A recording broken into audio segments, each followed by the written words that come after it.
Hello नमस्ते दोस्तों, राम राम जी। प्रीति ज्योति लोकगीत में आप लोग का स्वागत है। तो दोस्तों, तबीयत खराब की वजह से आज 2-3 दिन से वीडियो नहीं पढ़ पाया था, तो आज मैं एक देवी गीत गा के जा रही हूँ डालने। तो दोस्तों, अपना प्यार दुलार आशीर्वाद बनाए रखना और कमेंट करके जरूर बताना कि ये गाना कैसे लगा देवी गीत। छोड़ी दे तूने मिया की डार मोरी मैया, अरे डार मोरी मैया, ले तू एक मंदिर बनाई मोरी मैया, बनाई मोरी मैया। छोड़ी दे तूने मिया के डार मोरी मैया, अरे डार मोरी मैया।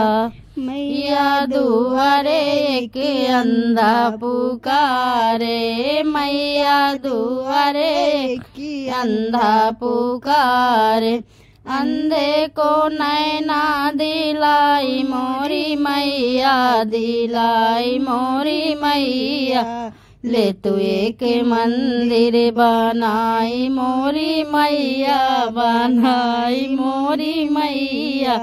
छोड़ी दे तूने मिया की डार मोरी मैया, अरे डार मोरी मैया। ले तू एक मंदिर बनाई मोरी मैया, बनाई मोरी मैया।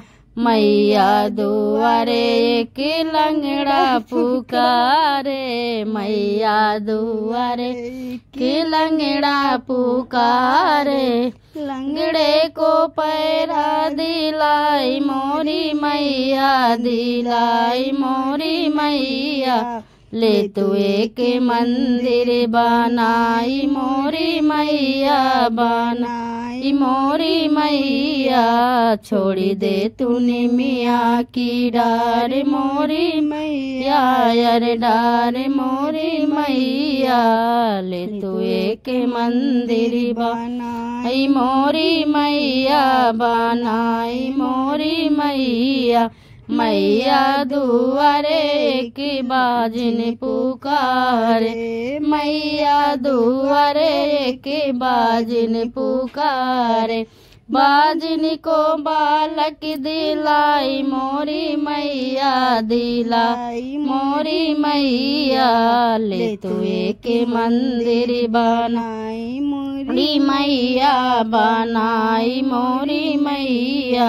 छोड़ी दे तूने मिया की डार मोरी मैया, अरे डार मोरी मैया। ले तू एक मंदिर बनाई मोरी मैया, बनाई मोरी मैया। मैया दुआरे एक बालक पुकारे, मैया दुआरे एक बालक पुकारे, बालक को विद्या दिलाई मोरी मैया, दिलाई मोरी मैया। छोड़ी दे तूने मिया की डार मोरी मैया, अरे डार मोरी मैया। लेती के मंदिर बनाई मोरी मैया, बनाई मोरी मैया। छोड़ी दे तूने मिया के डार मोरी मैया, अरे डार मोरी मैया। तो नमस्ते दोस्तों, कैसा लगा कमेंट में जरूर बताना।